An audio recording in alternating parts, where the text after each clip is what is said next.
everybody, it's Allison, stlprostretch.com, and today we're going to talk about hips, tight hips. A lot of people complain about either pain on their hip or just one side is tight all the time, and the things that might be causing that and how you can help kind of balance things out a little bit. So, first thing is we are going to start foam rolling a little bit. Because I know a lot of people have these foam rollers, but you never use them. They're like just part of your living room decor. But I would like you to start getting them out a little bit more if you have one. If you do not have one, you can skip this part. You can use a basketball if you have one for the hips. It works pretty well as long as you've got enough air in it, or one of those medicine balls. If they're pretty solid, like blowing up pretty hard, you can use it. So we're going to start by rolling the hips out a little bit. I'm going to sit on my roller. I'm going to roll over to one side. I'm going to put my hand behind me for balance and then roll up and down. I want you to get all the way up there into that upper part of the glute. If you want to make this a little bit more intense, we're going to cross the leg the glute side that you're rolling on. That ankle is going to cross over the other knee. That'll help you get into some of the deeper glute muscles.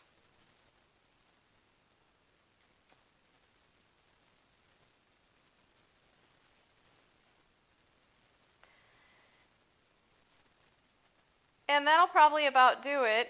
I don't want to spend too much time on the foam rolling today, but we'll get to the other side.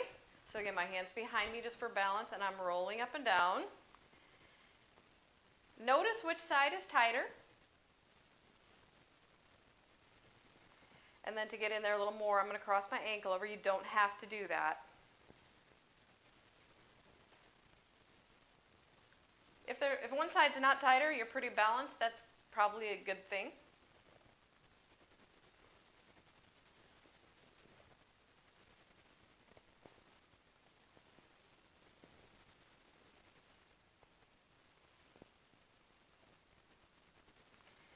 And then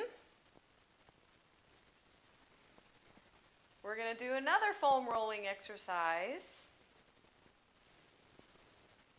before we get started stretching. And that foam rolling exercise would be the hip flexor upper quad. I know that seems like counterintuitive, but a lot of times when I find people that have like a pain in their hip or some type of sacroiliac dysfunction type thing, usually it has to do with the tight hip flexor on one side. Not always, but a lot of the time it does. And that imbalance with the inner thigh and outer thigh. We're not going to get into that today, but I did want to roll the hip flexors a little bit, and we will stretch the hip flexors as well. So start on one leg. Just to get deeper into it, I'm going to shove this foam roller over to the side a little bit, and I'm just going to lay on the one leg. The other leg goes out to the side. My arms are helping me balance, and I'm going to roll up and down. I'm going to get all the way up into that hip flexor. It's not really the hip flexor, but it's the upper quad that can actually cause some problems with the sacrum as well.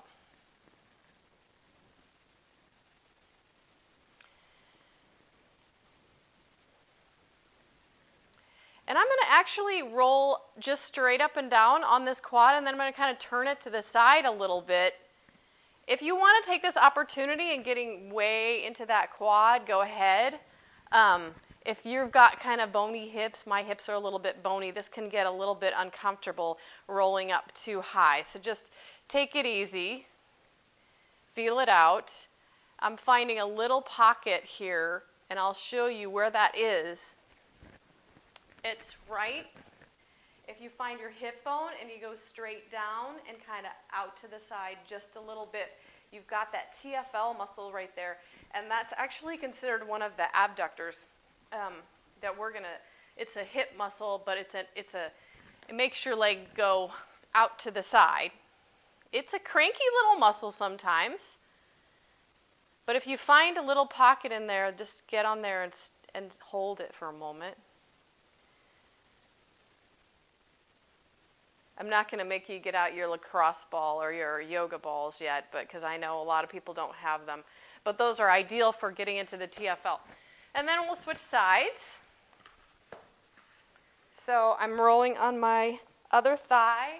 I've got that foam roll. I'm just putting it right there. I don't know if you can see that. Hopefully you can. And I'm rolling up and down. I mean, I don't want to spend the whole video foam rolling, but I know so many of you have foam rollers.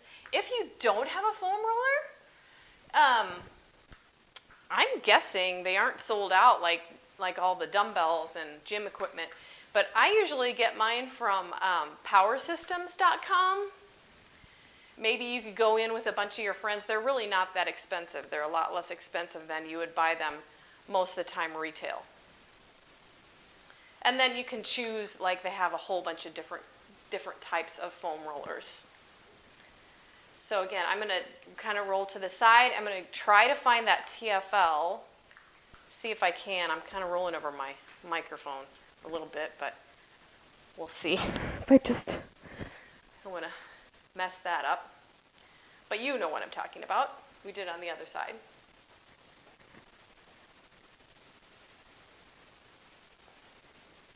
And then up and down the quad. All right.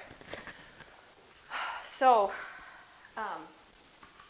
next thing we're going to do is stretch the hip flexor. You can either get a block out to kneel on. All right, I forgot my pillow today. Or my pillow. We did this stretch in the last video. I'm going to kneel, bring one foot forward, scissor the legs together. So imagine your back knee pulling forward or pulling to your chest. That will cause your front foot to kind of want to pull back a little bit. Hold that in, belly in, shift forward and back.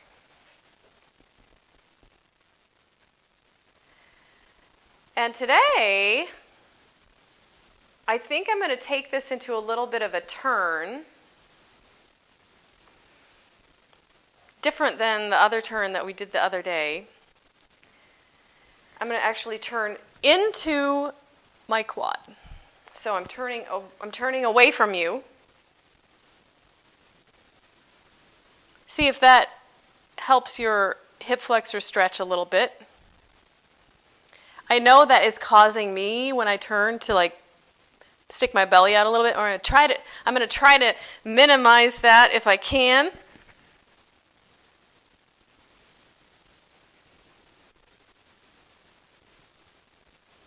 And then I'm going to switch sides.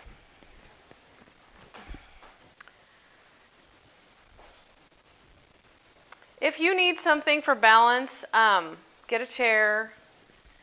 You can use your foam roller. I use that a lot with clients when they're doing this one. So again, scissor your legs together, back knee pulling forward toward the chest, belly in, shift forward and back. If you sit a lot, I do. This stretch is great. It's just the best. If you travel a lot, which I know not very many people are doing right now, but if you travel a lot on the plane, you get to that hotel room or wherever you are, this is probably the first stretch I would do. Because your body is just kind of molding into that chair position. I mean, that's what our body does. You stand or sit a certain way during the day, and your body is like, oh, you want more of that?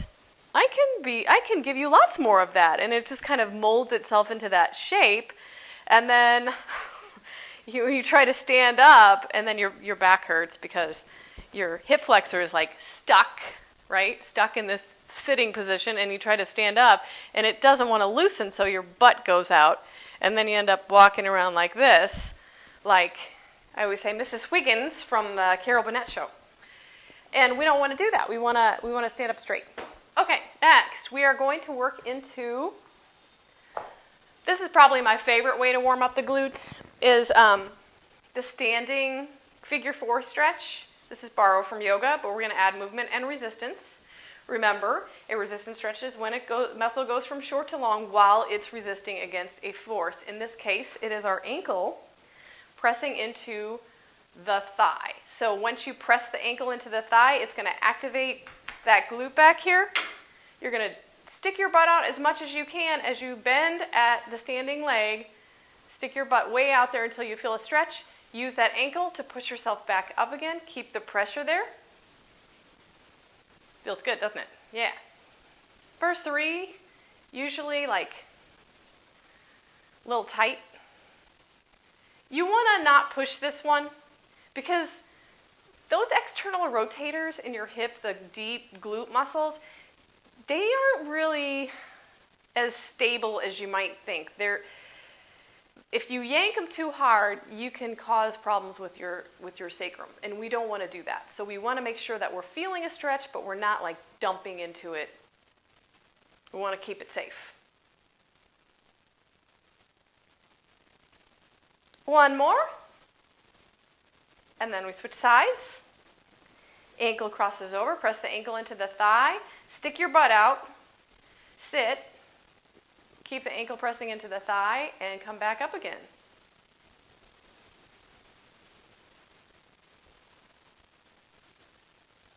Notice which side's tighter. Maybe one side is. Maybe you want to add a little balance into this. I always put my hands in prayer just because to give them something to do.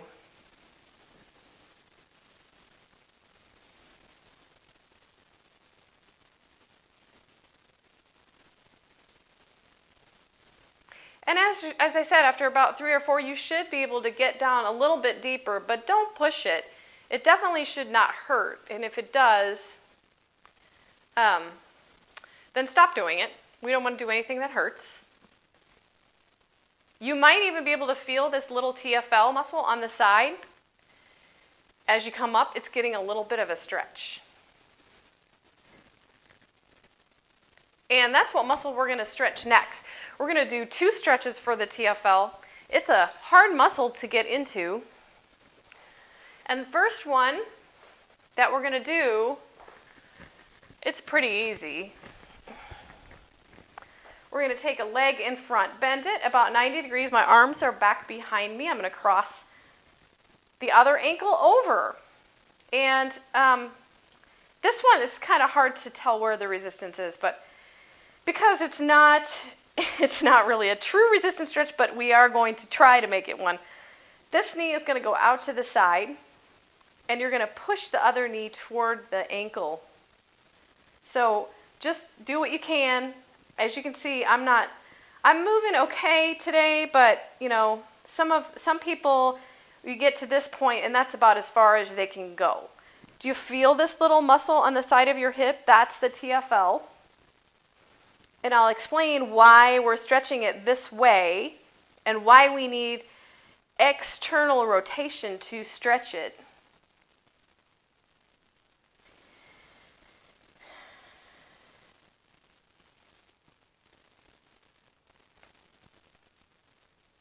See, I'm getting a little closer. I'm getting better. But don't be afraid. Don't be ashamed if you're just stuck up here and you can only move a couple inches. That's fine. And then we're going to switch legs. So just to leg out in front, cross the ankle over, move the knee out to the side, and push this is as far as I can go on this side today. That's just me today, and I don't expect to ever be able to go as far as I did the last time. Every day is different.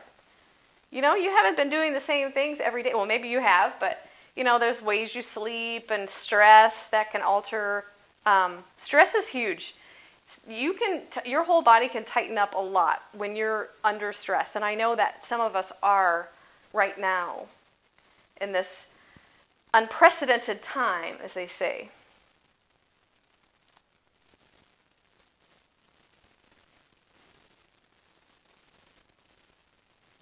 So I'm just trying to push this knee closer to the ankle. I'm not trying to overdo it.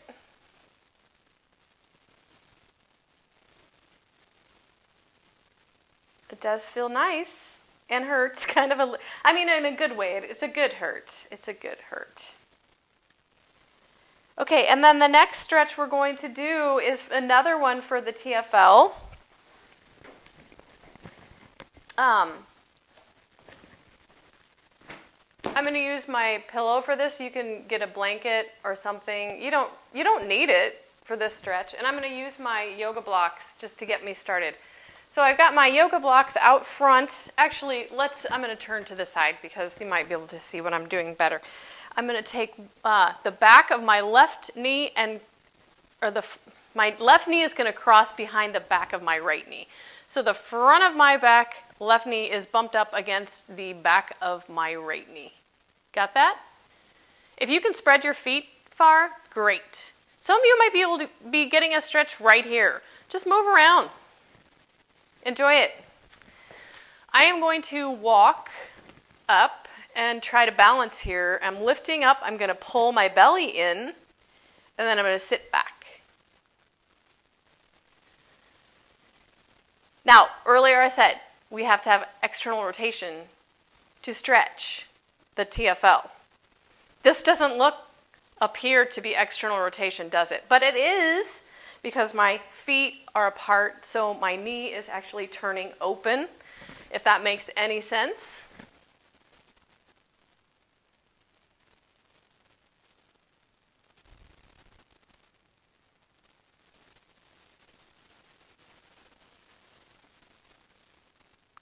Now, this is the yoga pose. This is another, it's borrowed from yoga. We call it the seated rodeo. But in yoga, you would sit back on your block like that. We're not going to do that today. You can. And then switch legs. I'm going to face you for this next one. So now I've got my right knee crossed behind my left. And I'm going to kind of wiggle a little bit. And some of you might be like maybe jamming up in the inner thigh a little bit. Probably should have done an inner thigh stretch first. We'll get to that in a minute. And then lift up and down.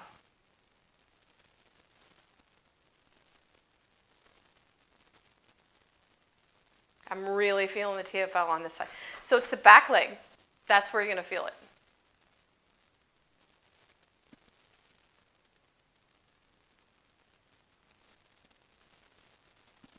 Can you see why we stretch the hip flexors out first? Maybe not. Does it make sense? Can you feel the hip flexor and the front of the quad too? It just makes it easier, I think. It's not so much of a shock, so we've already stretched out the front. Now we're just kind of getting into that side area. So, TFL, tensor fascia latae, or as one of my colleagues likes to call it, the Starbucks muscle. What does it do? This is what it does. I'm going to back up. My head's probably going to get cut off. It does this, this, and this. So to stretch it, this, and this. We have to go external rotation, not internal, right? And we have to kind of cross it the other direction, if that makes any sense. Not that you care.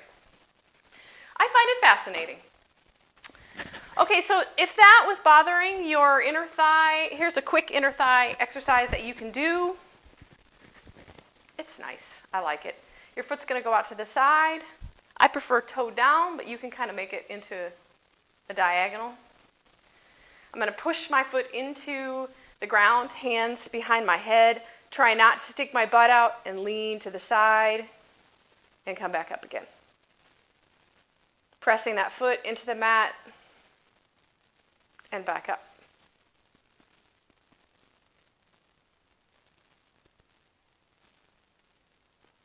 You'll notice a difference if you turn your foot a little bit. That's more like medial hamstring. You're just going to catch the back of the thigh a little bit. And that's good too. Maybe you're tight there. Just feel it out wherever you are, wherever you feel like you're the tightest. I'm definitely, I don't know if you're feeling it, but I'm feeling a push and pull, like the battle between my TFL and the inner thigh here quite a bit. Technically, you should stretch both. So I'm pushing my foot into the mat, into the ground, hands behind my head. Keep that pressure going. Pull your belly in. Do the opposite of sticking your butt out. Lean and come back up again. This is a nice one because you're also getting a little bit of QL. We could take it a little bit further and add a lat stretch. I just didn't want to get that far into it today.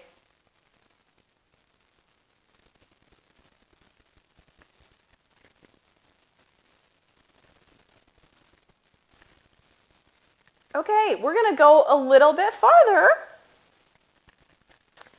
and do a couple more glute stretches.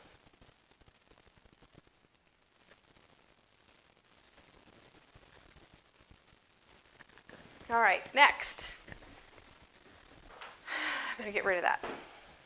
We're going to lay down. I'm going to lie down on my mat. I've been called on that for grammar several times, so I'm going to lie down on the mat and take the block underneath my head. Remember that figure 4 stretch we did here? You can always do that one instead of standing. I'm going to take that a little bit farther. I'm going to switch legs so you can see what I'm doing.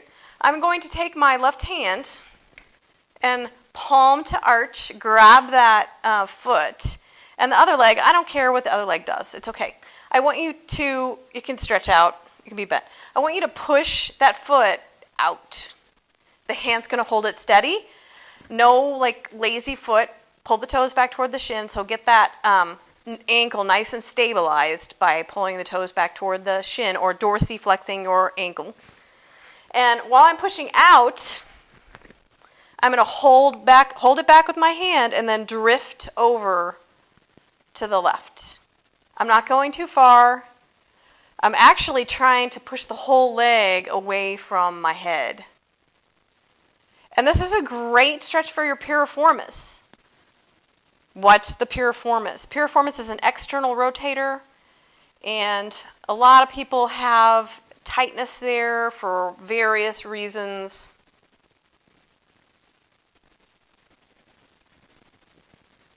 And then we're going to switch legs. So I've got my right hand, palm meets arch of the foot.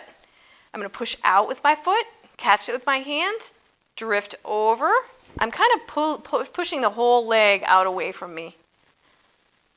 So piriformis, glute minimus, little these little muscles that maybe in glute medius a little bit. That muscle stabilizes the hips. Think of the glute minimus as right underneath the glute medius, so it's hard to tell what you're feeling sometimes because they're right on top of each other. But I think of like the glute minimus as like the TFL's angry little cousin. You kind of do the same thing. Okay, and next we're going to visit Pigeon. I know a lot of you love Pigeon, and you just go right into your Pigeon. Well, Pigeon's great, but it can also be, it can also lead to sacroiliac dysfunction if you do not do it with caution and work within your range of motion. So we're going to start with an easy Pigeon. I am just sitting with my foot in front. The other leg is behind me. Doesn't have to be anything crazy. I'm going to press my ankle, my foot into, and my knee into the floor. As I do, I'm going to lean forward and I'm going to bend and then come back out of it. This is kind of how I like to work into the Pigeon. You can use no hands. Just make sure you're pressing that knee into the floor. As you get more comfortable with this, you can start stretching the back leg out. A lot of people ask me, do I have to have a 90-degree bend in my leg here? No, you don't. In fact, that can actually be most dangerous. So we want to start with wherever you're comfortable. If you need to bring your ankle in toward you, do that. And then here we are in Pigeon. Now, you can stay here or you can roll onto the thigh. Depends on what your knee is going to allow. Usually if the hip's too tight, the knee will take the brunt of it. So if you start to feel that in the knee, back off a little bit, roll out of it, come back to this position. So I'm pressing the knee and the ankle into the mat. I'm going to actually pull my knees towards each other. So I'm going to start to rise and lower. Rise and lower. After about 3 or 4 of these, your pigeon should start feeling a lot easier. This is one way when I was teaching yoga a lot that I got my sacrum was having problems because this pose, your whole body weight is pulling you down onto the ground, and the hip takes all of it. It has to absorb it. So you're basically just yanking your hip muscles, and you really don't want to do that. The sacrum doesn't like that. Over time, it can lead to sacroiliac dysfunction. So this is a way of keeping those muscles engaged. If you can lift out of this pose, then you know you have business being here. Okay, let's do the other side. I'm going to turn around. I know my mic's going to be on the other side, so I'll try to talk down into the mic. So we start here. I'm pushing the ankle and the knee into the mat. I can use my hands to help me in and out.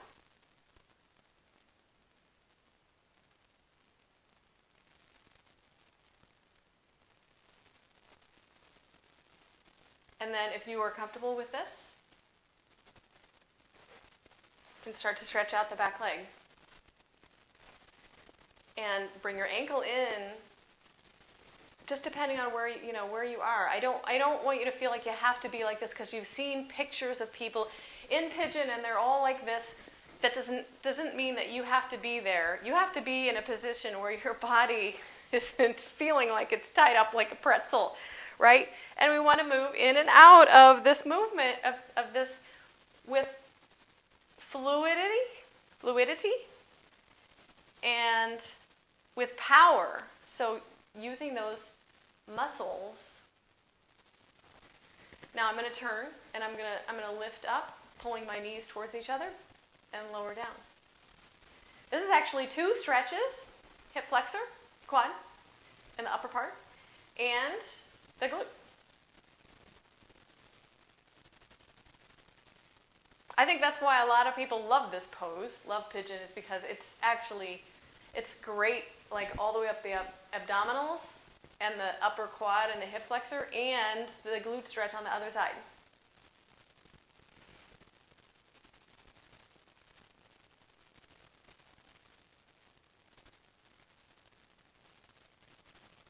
It is a wonderful stretch, if you can do it safely. Okay. So that concludes our stretching session on glutes and a bunch of other things that I threw in there because I thought that would be helpful in getting into your glutes. Hope you have fun with it. Hope you're getting your foam roller out and using it. Until next time, happy stretching. Bye-bye.